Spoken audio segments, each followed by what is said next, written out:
এই জন্যই তো আল্লাহ নবী ওয়াইস করণীকে এত মহব্বত করেন, ভালোবাসেন। আমার সেই তায়েফের ময়দানের রক্তমাখা জুব্বার পটলা একজন বান্দার জন্য আমি বাজেট করে যাব, জোরে বলেন সুবহানাল্লাহ। রহমতের নবী বরকতের নবীর কথা শুনিয়া সকল সাহাবীরা আল্লাহর নবীর মুখের দিকে তাকায় আছে। সাহাবীরা বলতেছেন, খোলাফায়ে রাশিদিন চারজন বড় বড় সাহাবী, হযরত আবু বকর, হযরত ওমর, হযরত আলী, হযরত ওসমান, চারজন বড় সাহাবী চিন্তা করে, আল্লাহ নিশ্চয় সেই রাসূলের বরকতি জুব্বার পটলাখানা আমরা চারজনের যে কোনো একজন পাবো, জোরে বলেন সুবহানাল্লাহ। এ মুসলমান, নবীর কথা শুনে সকল সাহাবীরা আলোচনা করতেছেন, কানাঘুষা শুরু করে দিলেন। এমত অবস্থায় আল্লাহর নবী আমার মসজিদে নববীতে নামাজ আনতে সর্বপ্রথম আবু বকরকে ডেকে বলতেছেন, এ আবু বকর রে, আপনি দাঁড়ায়া যান, এই যুব্বা প্রসঙ্গে আপনি একটু আলোচনা করেন, বয়ান করেন। আবু বকর সালাম দিয়ে বলেন, রহমতের নবী বরকতের নবী, আমি কি বলবো হুজুর, পুরুষের ভিতরে সর্বপ্রথম আমি ইসলাম ধর্ম গ্রহণ করেছি। ও নবীজি,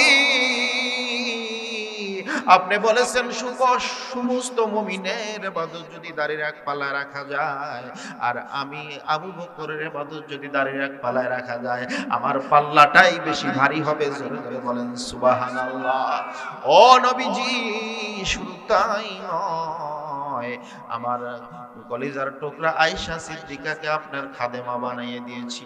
নবীজি, আপনি যেদিন গুহার ভিতরে আমার রানের উপর মাথা দিয়ে যখন ঘুমায়া পড়লেন, রহমতের নবী গো, ও বরকতের নবী, আপনি ঘুমায়া পড়লেন, আমি চতুর্দিকে তাকায় দেখি অনেকগুলো গর্ত দেখা যায়। সকল গর্ত আমি বন্ধ করলাম, একটা বড় গর্ত বন্ধ করা সম্ভব হয় না। আমার বড় ভয় হয় এই গর্ত থেকে সাপ বিচ্ছু পোকামাকড় এসে রহমতের নবীর বরকতের নবীর ঘুম ভেঙে দিবে, আল্লাহর নবীকে কামড় দিবে। আমি ওই গর্তটা পা দিয়ে বন্ধ করে রাখলাম, জোরে জোরে বলেন সুবহানাল্লাহ। আল্লাহর নবী আমার যখন ঘুমায় পড়লেন, নবীজি যখন আবু বকরের রানের উপর মাথা দিয়ে যখন ঘুমায় পড়লেন, হঠাৎ করে আবু বকরের পায়ে সাপ যখন দংশন করলেন, সাপের কামড়ে অস্থির হইয়া যান। আল্লাহর নবীর সাহাবী আবু বকর বলে, সাপ রে, আমার পা কেন রে, আমার কলিজা যদি টুকরা টুকরা করে ফেলো, এরপরে আমার নবীর ঘুম ভাঙানো সম্ভব হবে না, সম্ভব হবে না। এবার আবু বকর সাপের বিষে যখন অস্থির হয়ে যায়, এমতো অবস্থায় আবু বকরের অজান্তে এক ফোঁটা চোখের পানি যখন আল্লাহর নবীর শরীর মোবারকে পড়লেন, নবী আমার ঘুম ভেঙে যায়। আবু বকর দু চোখের পানি ছেড়ে দেয়, হুজুর আপনার ঘুম ভেঙে গেল, হুজুর বেয়াদবি মাফ করবেন। আল্লাহর নবী বলেন, আবু বকর রে, এ আবু বকর, আপনার চেহারা কেন মলিন? এ আবু বকর, আপনার চেহারা সবুজ রঙের হয়ে গেছে রে আবু বকর, কি জন্য আপনি কাঁদেন, কি জন্য আপনার চোখের পানি বের হয়? আল্লাহর নবীর কথা শুনিয়া আবু বকর যখন গর্ত থেকে পাটা সরাইলেন, বিষাক্ত সাপ আল্লাহর নবীর সামনে দণ্ডায়মান। আল্লাহর নবী বলে, সাপ রে, আমার সাহাবী আবু বকরকে কি জন্য কামড়াইলা, কি জন্য দংশন করলা? সাপ বলে, আল্লাহ তুমি আমার জবান খুলে দাও, আমি তোমার রহমতের নবী বরকতের নবীর সাথে কথা বলবো, জোরে বলেন সুবহানাল্লাহ। সাপের জবান আল্লাহ খুলে দিলেন। সাপ বলে, হুজুর, আপনার চেহারা দেখলে জান্নাত অজেব হয়ে যাবে, জাহান্নাম হারাম হয়ে যাবে। আপনার নুরানি চেহারা দেখলে বেহেশত অজেব, দোজখ চিরতরের জন্য হারাম। দয়ার নবী গো, আপনাকে দেখার জন্য এই গর্তের মধ্যে আমি অপেক্ষমান আছি। হুজুর, আপনি একটু পর আপনার ঘুম ভেঙে গেলে আপনি চলে যাবেন, আপনার চেহারা দেখার জন্য আমি অপেক্ষমান আছি। নবীজি আপনার সাহাবী আবু বকর পা সরায় না, আমিও আপনার নবুয়ত মাখা চেহারা দেখতে পারি না, জোরে জোরে বলেন সুবহানাল্লাহ। নবীজি আপনাকে দেখার জন্য আমার শরীরের দিকে তাকায় দেখেন, আমার শরীরে রক্ত মাংস হাড্ডি সব শুকে গেছে নবীজি। আপনার প্রেমে পাগল হইয়া আপনার কদম মোবারকে আমি চুমু দিতে চাই। হুজুর, আপনার সাহাবী আবু বকর পা সরায় না, আমিও আপনার চেহারা দেখতে পারি না গো নবীজি। আমি বাধ্য হয়ে আপনার আবু বকর সাহাবীর পায়ে কামড় দিয়েছি। জোরে বলেন সুবহানাল্লাহ। এ মুসলমান, আল্লাহর নবী থুতু মোবারক লইয়া আবু বকরের ক্ষত জায়গায় লাগা দিলেন। আবু বকর সুস্থ হয়ে গেলেন। হায়রে, রাসূলের সাহাবীদেরকে কত ভালোবাসেন, তাই কবি কত সুন্দর করে বলেন, ওরে দুই কদমে চুমো দিব, দুই কদমে চুমো দিব, শরণ ধুলি মাখবো গায়ে, পাইলে নিরালাই নবীজি, পাইলে নিরালাই, পাইলে নিরালাই নবীজি, পাইলে নিরালাই। সবাই বলেন, ওরে দুই কদমে চুমো দিব, শরণ ধুলি মাখবো গায়ে, পাইলে নিরালাই নবীজি, পাইলে নিরালাই। রওজা শরীফ বহু দূরে, লৌহিত সাগরের পহরে, ওরে উম্মতেরা দিলে সালাম, উম্মতেরা দিলে সালাম, জিন্দা নবী শুনতে পায়, পাইলে নিরালাই নবীজি, পাইলে নিরালাই। ওরে আরাফার ময়দানে হাজিরা, আরাফার ময়দানে হাজিরা, কেন্দে কেন্দে বুক বাসায়, পাইলে নিরালাই নবীজি, পাইলে নিরালাই। জীবনে বড় আশা, যাব পবিত্র মক্কা মদিনা। ওরে প্রভু, তুমি কবুল করো মোদের কামনা, পাইলে নিরালাই নবীজি, পাইলে নিরালাই। জোরে বলেন কথা ঠিক কিনা? আবু বকর বলে, হুজুর, এদিক দিয়ে তো সেই বরকতি জুব্বাখানা আমি আবু বকর পাই। নবী বলেন, আবু বকর আপনি বসেন, ওমর আপনি দাঁড়ায় যান। ওমর সালাম দিয়ে বলেন, ও রহমতের নবী, বরকতের নবী, আপনার কাল্লা কাটতে গিয়ে আমি আপনার নবুয়ত মাখা চেহারা দেখে আমি মুসলমান হয়েছি হুজুর। শুধু তাই নয়, আপনি বলেছেন আমার পরে যদি কেউ নবী হয় তাহলে হযরত ওমরই হবে। ওয়াকালা রাসূলুল্লাহ সাল্লাল্লাহু আলাইহি সাল্লাম, লাউ কানা নাবিয়ান লাকানা বাদি ওমর, আমার পর যদি কেউ নবী হয় তাহলে হযরত ওমরই হবে। হুজুর, এদিক দিয়ে তো সেই বরকতি জুব্বাখানা আমি ওমর পাই। আল্লাহ নবী বলেন, ওমর আপনি বসেন, এ ওসমান আপনি দাঁড়ায় যান। ওসমান সালাম দিয়ে বলেন, দয়ার নবীজি, আমি কি বলবো হুজুর, আপনার দুইটা কলিজার টুকরা মেয়ে সন্তানকে আমার সঙ্গে বিবাহ দিয়েছেন।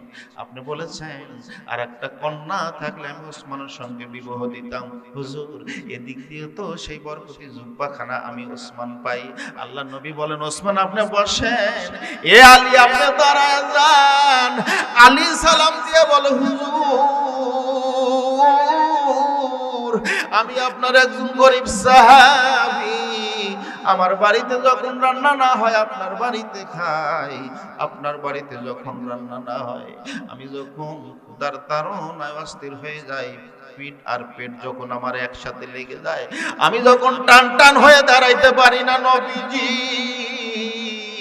ইসলামী আন্দোলনের কাজ করতে পারি না, দাওয়াতুল হক তাবলীগ জামাতের কাজ করতে পারি না, নবীজি গো, মদিনার পাথর পেটে বাঁধিয়া আপনার সাথে তাবলীগ জামাতের কাজ করি। জোরে জোরে বলেন সুবহানাল্লাহ। হুজুর, আপনি হাদিস শরীফের মধ্যে বলেছেন, অকালা রাসূলুল্লাহ সাল্লাল্লাহু আলাইহি ওয়াসাল্লাম, আনা মাদিনাতুল ইলম ওয়া আলী বাবুহা, আমি নবী মদিনা শহরের আর সেই শহরের দরজা হযরতে আলী। হুজুর, এদিক দিয়ে তো সেই বরকতি জুব্বাখানা আমি আলী পাই। জোরে জোরে বলেন সুবহানাল্লাহ। নবী বলেন, ওমর রে আপনি দাঁড়ায়া যান। ওমর যখন দাঁড়াইলেন, আবু বকর বলে, হাই রে, এত ভালোবাস, এত মহব্বত করে রাসূল, নিশ্চয় খাত্তাবের বেটা ওমর জুব্বা পেয়ে গেল। আল্লাহ নবী বলেন, এ আলী আপনিও দাঁড়া যান। আবু বকর বলেন, না না না, নবী বলেছেন একজনকে দিবে, এক জুব্বা তো দুইজনকে দিবে না। আলী আর ওমর যখন দণ্ডায়মান হয়ে গেলেন, রহমতের নবী আমার বরকতের নবী বলেন, আলী রে, ওমর রে, আমার মৃত্যুর পর আমাকে কবরস্থ করার পর এই যে বরকতি জুব্বাখানা তোমরা নিয়ে করণের জঙ্গলে যাইবা। করণের একজন পাগল নাম তার ওয়াইস কুরুনি, ওয়াইস কুরুনির হাতে দিও আর বলিও জুব্বা পাগড়ি পরিধান করিয়া 2 রাকাত নামাজ পড়িয়া আখেরি নবীর উম্মতের জন্য দোয়া করতে বলিও। জোরে বলেন সুবহানাল্লাহ, আর জোরে বলেন সুবহানাল্লাহ। এ মুসলমান, এই কথা শোনা মাত্র আল্লাহর নবীর প্রাণপ্রিয় সাহাবী আবু বকর বলে, হুজুর বেয়াদবি মাফ করবেন নবীজি। ও রহমতের নবী, বরকতের নবী, আমরা সাহাবীরা আপনার খেদমত করি, আমরা সাহাবীরা সর্বদা সর্বক্ষণ আপনার পাশে লেগে আছি, আপনার খেদমত করি, আপনার দরবারে থাকি। ওয়াইস কুরুনি আপনার দরবারে আসেন, আপনার খেদমত করে না, এরপরে সে কেমন করে জুব্বা আর পাগড়ির মালিক হয়? আল্লাহর নবী বলেন, আবু বকর রে, ওয়াইস কুরুনি দুইটা কারণে আমি নবী আমার দরবারে আসতে পারে না রে আবু বকর। 1 নাম্বার কারণ রে আবু বকর, ওয়াইস কুরুনি একজন মহাজনের বাড়িতে কাজ করে। এই মহাজনের উর্দুম্বা বকরির ভেড়াগুলো যখন জমিনে নিয়ে যায়, আসমানি ফেরেশতা এসে উর্দুম্বা বকরির ভেড়াগুলো রাখতে থাকে, আর সেই সুযোগে ওয়াইস কুরুনি আল্লাহর কুদরতি পায়ে সেজদা লাগায় দেয়। জোরে বলেন সুবহানাল্লাহ। দ্বিতীয় নাম্বার কারণ রে আবু বকর, ওয়াইস কুরুনির ঘরে অন্ধ মা। এ আবু বকর, এই অন্ধ মার খেদমত করার মতো আর কেউ নাই রে আবু বকর। এই দুইটা কারণে ওয়াইস কুরুনি আমি নবী আমার দরবারে আসতে পারে না। জোরে জোরে বলেন সুবহানাল্লাহ। বাজান রে, এ বাজান, কেমন করে ওয়াইস কুরুনি নবীর জুব্বা পাইলেন? বাবা রে, এ বাজান, আল্লাহর নবী আমার বড় ক্লান্ত, নবী আমার বড় ক্লান্ত, নবী আমার অসুস্থ হয়ে পড়লেন। এদিকে ফাতেমা ডান পাশে কান্দে, বাম পাশে কান্দে, সামনে কান্দে, পিছনে কান্দে। আল্লাহর নবীর দৃশ্য দেখিয়া, আল্লাহর নবীর অসুস্থতা দেখিয়া ফাতেমা পেরেশান। রহমতের নবী বলেন, ফাতেমা রে, কান্দিও না। এ ফাতেমা, আমার মৃত্যুর পর সর্বপ্রথম জান্নাতে তোমার সাথে সাক্ষাৎ হবে। জোরে জোরে বলেন সুবহানাল্লাহ। ফাতেমার কান্না বন্ধ হয়ে গেল। আমার নবী বড় ক্লান্ত, এমতো অবস্থায় কে যেন দরজায় লক করে, দরজায় ডাকে। ফাতেমা বলে, কে গো, কোথা থেকে এসেছেন? আমার আব্বা বড় অসুস্থ, আমার আব্বা বড় ক্লান্ত, এই সময় দরজা খোলা যাবে না। আল্লাহ নবী বলেন, ফাতেমা দরজা খোলো। ফাতেমা দরজা খুলে দেখে এমন একজন চেহারাওয়ালা মানুষ, পা দুটা উপরে, মাথাটা নিচে, চোখ আর মুখ দিয়ে আগুনের ফুলকি বের হচ্ছে। ফাতেমা দেখে 2 চোখের পানি ছেড়ে। ফাতেমা আমার দরজা খুলে দিলেন। আল্লাহর নবীর সামনে এসে হযরত আজরাইল দণ্ডায়মান। রহমতের নবী সালাম দিয়ে বলেন, হুজুর, আমি আল্লাহর রাস্তায় আপনার জানটা কবজা করার জন্য এসেছি হুজুর। আপনি যদি অনুমতি দেন আমি আপনার জানটা কবজা করব, আর যদি অনুমতি না হয়, আপনি যদি কিয়ামত পর্যন্ত থাকতে চান, আল্লাহ আপনার হায়াত বৃদ্ধি করে দিবে। আর আপনি যদি যেতে চান, আমি আল্লাহর রাস্তায় আপনার জানটা কবজা করার জন্য এসেছি। জোরে বলেন সুবহানাল্লাহ। বাজান রে, নবী বলেন, এ আজরাইল, আপনি আমার জানটা কবজা করেন। আজরাইল রে, আপনি আমার জানটা বের করেন। এ আজরাইল, আপনি আমার জানটা কবজা করেন। হযরতে আজরাইল যখন আল্লাহর নবীর বুকের উপর হাত রাখলেন, আল্লাহ নবী বলে, আজরাইল রে, আমি নবী সইতে পারি না রে আজরাইল। মৃত্যুর যন্ত্রণা এত ভয়ঙ্কর, মৃত্যুর যন্ত্রণা বড় ভয়ঙ্কর। আজরাইল, এ আজরাইল, আমার গুনাহগার উম্মত উম্মতানি এই মৃত্যুর যন্ত্রণা কেমন করে সহ্য করবে আজরাইল? আজরাইল রে, যে গুনাহগার উম্মত আমার, দৈহিক দুর্বল, শারীরিক দুর্বল, মানসিক দুর্বল, চতুর্দিকে দুর্বল রে আজরাইল, আমার গুনাহগার উম্মত উম্মতানি এই মৃত্যুর যন্ত্রণা কেমন করে সহ্য করবে? হযরতে আজরাইল একটু ভর করলেন। আল্লাহর নবী বলেন, আজরাইল রে, আজরাইল, মনে হয় উহুদ পাহাড় আমার বুকের উপর চাপায়া দিয়েছে রে আজরাইল, আমি নবী সইতে পারি না। আজরাইল, আমার গুনাহগার উম্মত উম্মতানির উপায় হবে কি?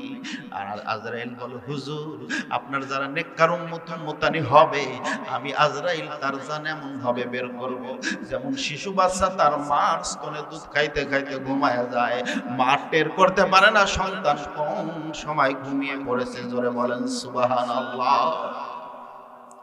রহমতের নবী বলেন, আজরাইল রে, আমার মনে মানে না আজরাইল, আমার বুঝে আসে না যে গুনাহগার উম্মত উম্মতানির জন্য তাইও আমার নানার দেশ, মামার দেশ, তাইও ফের মানুষেরা আমার দাওয়াত প্রত্যাখ্যান করলো, আমার দাওয়াত স্বীকার করে নাই রে আজরাইল। স্বীকার না করে তারা চুপ করে বসে থাকে নাই। তাই ফের বড় বড় মানুষেরা বড় বড় হাত দিয়ে বড় বড় পাথর মেরেছিল, তাই ফের শিশু বাচ্চারা ছোট হাত দিয়ে পাথর মেরেছিল রে আজরাইল। আমি অস্থির হইয়া, আমি অজ্ঞান হয়ে জমিনে যখন বেহুশ হয়ে পড়ে গেলাম, রক্তে লাল হয়ে গেল রে আজরাইল। আমি জ্ঞান ফিরে আমি বললাম, তায়েফের মানুষেরা, তোমরা যে আমার মামার দেশের লোক, নানার দেশের লোক, তোমরা আমাকে এমন করে মারো, আজ আমার মা থাকলে কি তোমরা এমন করে মারতে পারতা? আমি নবী, আমার মা নাই, আমি নবী, আমার বাবা নাই রে। এ তায়েফের মানুষেরা, তোমাদের কি মায়া হয় না, দয়া হয় না? এ আজরাইল, যে উম্মতের জন্য আমি উহুদের ময়দানে দন্ত শহীদ করেছি আজরাইল, সেই গুনাহগার উম্মত উম্মতানি এই মৃত্যুর যন্ত্রণা কেমন করে সহ্য করবে রে আজরাইল? আমার বুঝে আসে না, মনে মানে না। সকল উম্মত উম্মতানির মৃত্যুর যন্ত্রণা আমি নবী আমার কলিজায় চাপায়া দাও, আমার গুনাহগার উম্মত উম্মতানির মৃত্যুর যন্ত্রণা দিও না। এ মুসলমান, যে নবী আমার মৃত্যুর সময় উম্মত উম্মতানিকে বলে নাই, বাজান রে, সেই নবীর উম্মত হইয়া আজ আমরা নবীর জন্য কি করি? নবীকে নিয়ে যারা ব্যঙ্গ করে, ইহুদির দালাল, বামপন্থীরা, জাহেল মুরাক্কাব, এই বামপন্থীরা আল্লাহর নবীকে নিয়ে সমালোচনা করে, বন্ধুরে, আমরা মুসলমান নাকি তেল দিয়ে ঘুমাই। জোরে বলেন কথা ঠিক কিনা? আরো জোরে বলেন কথা ঠিক কিনা? আমার সামনে আমার বাবাকে মারলে, আমার সামনে আমার ছেলেকে মারলে, আমার সামনে আমার ভাইকে মারলে আমরা চুপ করে বসে থাকবো না। আর আমরা মুসলমান, আমার সামনে আপনার সামনে নবীকে নিয়ে সমালোচনা করে, নবীকে নিয়ে কটূক্ত করে এই ইহুদির বাচ্চা ইহুদিরা, নাস্তিকের বাচ্চা নাস্তিকেরা, মুরতাদের বাচ্চা মুরতাদরা, আর আমরা মুসলমান চুপ করে বসে থাকি। জোরে বলেন কথা ঠিক কিনা? এই বামপন্থীরা, দালালেরা, ইহুদির দালালেরা আজ বাংলা থেকে পলায়ন করেছে। জোরে বলেন কথা ঠিক কিনা? আরো জোরে বলেন কথা ঠিক কিনা? তারা মাঝে মাঝে মেসেজ দেয়, আমরা 1 মাস পর আসবো, 15 দিন পর আসবো, 7 দিন পর আসবো, 6 মাস পর আসবো। আমি বলতে চাই, আমি ঠান্ডা মাথায় বলতে চাই, এবার আসবা বুবু, আইবা তুমি, আইবা রে, এবার আসলে তুমি গদি পাইবা না। বুবু তুমি আহিবা, তুমি আইবা রে, এবার আসলে তোমার গায়ে চামড়া থাকবে না। জ্বালাইছো মুসলমানদেরকে, নিরহ নিষ্পাপ শিশুদেরকে, আলেম ওলামাদের জেহেলে রেখেছ। তুমি আহিবা বুবু আহিবা, তুমি আইবা রে, এবার আসলে তোমার গদি থাকবে না। জোরে বলেন কথা ঠিক কিনা? এ মুসলমান রে, আমার সময় সম্পূর্ণ, আমি ওই দিকে যাব না। হাই রে, আল্লাহর নবী আমার গুনাহগার উম্মত উম্মতানের মৃত্যুর যন্ত্রণা, আল্লাহর নবী আমার মৃত্যুর সময় উম্মতানকে ভুলে নাই। সেই নবী রহমতের নবী, বরকতের নবী। আই রে এ বাজান, ওয়াইসকুনি কেমন করে সেই জুব্বার মালিক হইলেন? বাজান রে, একমাত্র কেবলমাত্র মার খেদমত করার কারণে। আল্লাহ নবী, আল্লাহ নবী, আল্লাহর নবী হাদিস শরীফের মধ্যে বলেছেন, আল জান্নাতু তাহতাল আকদামাল উম্মাহাত।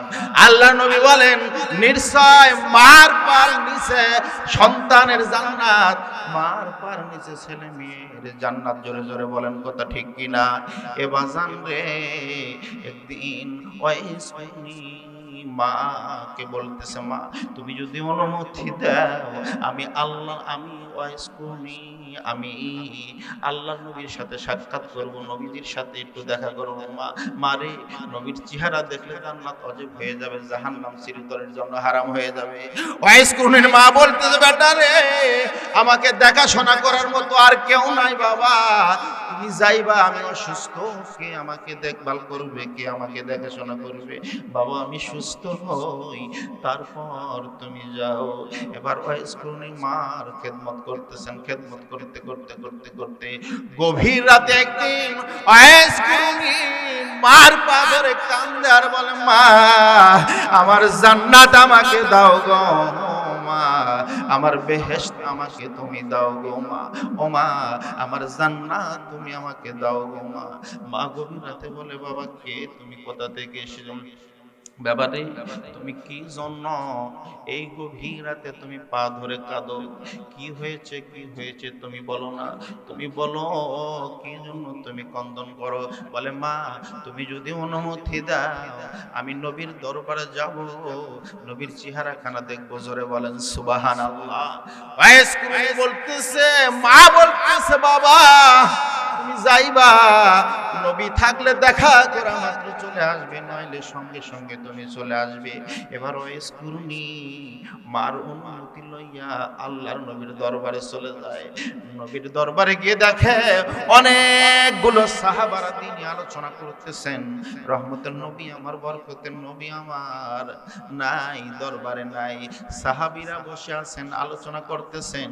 এমতো অবস্থায় ওয়াইসকুনি বলে, ও নবীর সাহাবীরা, আমার সালাম না, আর আমার রহমতের নবী কোথায়, বরকতের নবী কোথায়? সাহাবীরা বলেন, কে গো, আপনি কোথা থেকে এসেছেন? আপনার চেহারার ভিতরে সৌন্দর্য নাই, দেখতে ভালো দেখা যায় না, আপনার চেহারার মধ্যে লাবণ্যতা নাই, কিন্তু এত প্রেম, এত ভালোবাসা, রাসূলের মহব্বত আপনার ভিতরে, এত সুন্দর করে গুনগুন করে রাসূলের নাম ধরে আপনি ডাকেন। আপনার পরিচয় কি? আপনার নাম কি? ওয়াইসকুনি বলতেছেন, আমি করণের পাগল, নাম আমার ওয়াইসকুনি। জোরে জোরে বলেন সুবহানাল্লাহ। ওয়াইসকুনির কথা শুনিয়া নবীর সাহাবীরা বলেন, ওয়াইসকুনি আপনার কথা নবী বারবার বলে, এই মাত্র কেবলমাত্র আল্লাহর নবী দ্বীনের কাজে বের হয়ে গেছে, দাওয়াতুল হক তাবলীগ জামাতের কাজে বের হয়ে গেছে, ইসলামী আন্দোলনের কাজে বের হয়ে গেছে। ওয়াইসকুনি রে, আপনি অপেক্ষা করেন, নবী আমার কিছুক্ষণের মধ্যে আসবেন। ওয়াইসকুনি বলতেছেন, ও নবীর সাহাবীরা, আমার মার অনুমতি নাই, মা বলেছে থাকলে দেখা করা মাত্র চলে আসবে, নইলে সঙ্গে সঙ্গে চলে আসবে। ও নবীর সাহাবীরা, আমি সালাম দিয়ে গেলাম, আমার রহমতের নবী আসলে আমার সালামটুকু পৌঁছায় দিও। আর বলি, করণের পাগল এসেছিল দেখা করার জন্য, তার কপাল আমার সালামটুকু রহমতের নবী, বরকতের নবীর কানে পৌঁছায় দিও। এমতো অবস্থায় নবীর পাগল ওয়াইসকুরুনি নবীর সাহাবীদের কাছে সালাম দিয়া ওয়াইসকুরুনি যখন বাড়িতে চলে আসলেন, কিছুক্ষণ পর রহমতের নবী বাড়িতে আসলেন। আর রহমতের নবী দরবার শরীফে আসলেন। আল্লাহর নবী এসে বলেন, ও আমার সাহাবীরা, আমার পাগল ওয়াইসকুরুনি কি এসেছিল? সাহাবীরা বলেন, হুজুর ওয়াইসকুরুনিকে আপনি এত ভালোবাসেন, এত মহব্বত করেন, বারবার ওয়াইসের কথা বলেন, কি মহব্বত করেন, কি জন্য এত মহব্বত করেন, ভালোবাসেন? আবু বকর বলতেছেন, নবীর সাহাবীরা ওয়াইসকুরুনি আমাকে প্রশ্ন করল, আবু বকর আপনি রাসূলের 1 নাম্বার সাহাবী, উহুদের ময়দানে নবীর দাঁত ভাঙে, ওই দাঁত তো কোনো উম্মতানের মুখে শোভা পায় না। এ আবু বকর, আমি ওয়াইস যখন শুনলাম উহুদের ময়দানে নবীর দন্ত শহীদ হয়েছে রে আবু বকর, আমি ওয়াইসকুরুনি উপরের দাঁত ভাঙি, নিচের মারি দাঁত ভাঙি, এরপরে আমার মনের প্রেম জ্বালা মেটে না, এরপরে আমার মনের খাহেশ, মনের চাহিদা মেটে না। আর রাসূলের কোন দাঁত ভেঙেছে আর আমি ওয়াইসকুরুনি কোন দাঁত ভাঙতেছি? এ আবু বকর, আমি একখানা হাতুড়ি লইয়া আমার মুখের সমস্ত দাঁত আমি ভেঙে ফেলেছি। আবু বকর বলেন, ও নবীর সাহাবীরা, এই জন্যই তো আল্লাহ নবী ওয়াইসকুরুনিকে এত মহব্বত করেন, ভালোবাসেন। বাজান রে, একমাত্র কেবলমাত্র মার খেদমত করার কারণে ওয়াইসকুরুনি সেই নবীর জুব্বাহ মোবারক পাইলেন। জোরে বলেন সুবহানাল্লাহ, আরো জোরে জোরে বলেন সুবহানাল্লাহ।